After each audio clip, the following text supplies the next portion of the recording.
Hey, welcome into MLSsoccer.com. I am Katie Witham, and I'm wrong. I'm wrong because Andrew Wiebe is right.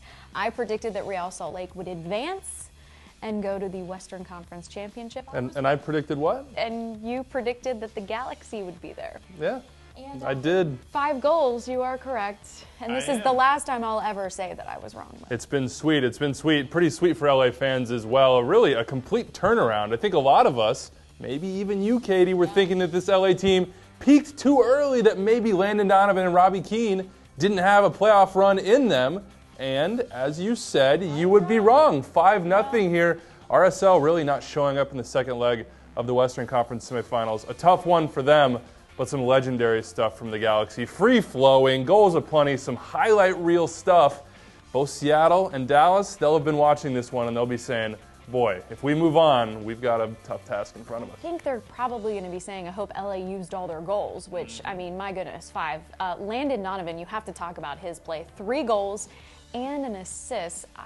Safe to say he impressed you? Yeah, legendary. I don't think there's any other way to put it. There's 3 hat tricks all time in the MLS Cup playoffs.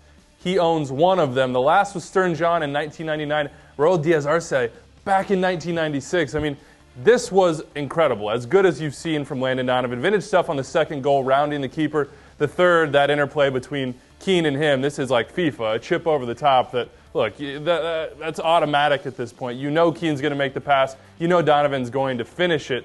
And I kind of jokingly called him Mr. November before the playoffs started.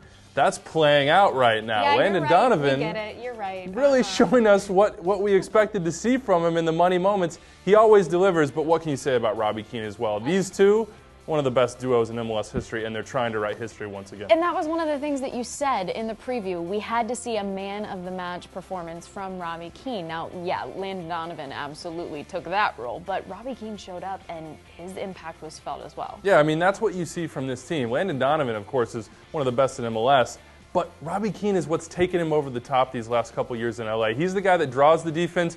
He drops in, he'll provide the final ball, he'll be the guy in the right place when Landon's driving downfield, and in this game, they really didn't put a foot wrong. There were a couple instances, like even on that chip late on, you thought Keane was just going to drive in the back post and score. As dominating as it gets from 2 players in MLS, almost unplayable in this match. And that's surprising because RSL showed in the first go-round at Rio Tinto that they thought they had a solution for the problem those guys pose. In this game, absolutely none. Did they show up?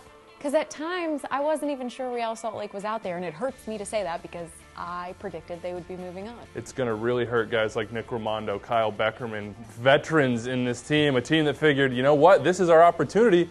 We got a result at home, maybe not what we wanted, we should have scored a goal, but this team may be ripe for the taking. Just a step slow all night, and you really saw it on the first goal. You let Sarva sit on that outside edge for a couple seconds, all of a sudden the runners come, no pressure on the ball. And it's a beautiful goal, but in the end, Jeff Cassar will take a look at that and say, we've got to pressure the ball, we've got to track runners. This is not what you expect from an RSL team. Just didn't create any chances at all in this match. Nothing really from Javier Morales, nothing from those guys up top. I think a no-show is accurate. It's sad for them, but it's accurate. For LA, moving ahead to the Western Conference Championship, I mean, this to me seems like a pretty statement win. Obviously helpful moving forward. What did you think overall for them? A shot over the bow, like I said. Look, those teams on the other side of the bracket in the West, Seattle and Dallas, they're going to watch this and say, well, it maybe isn't going to be so easy if we make it that far. But we all wondered if this would be kind of that off into the sunset ending for Landon Donovan.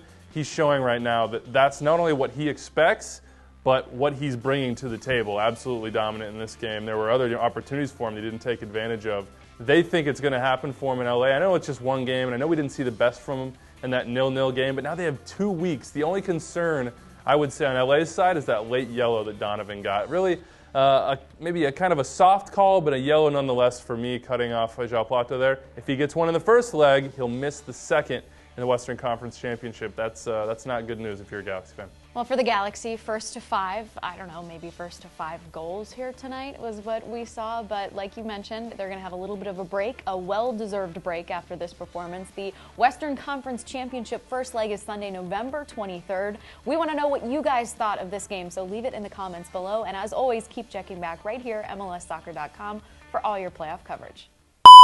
A beautiful day for something, something, won't you be mine? Like to make friends or something like that. was someplace we could find this stuff.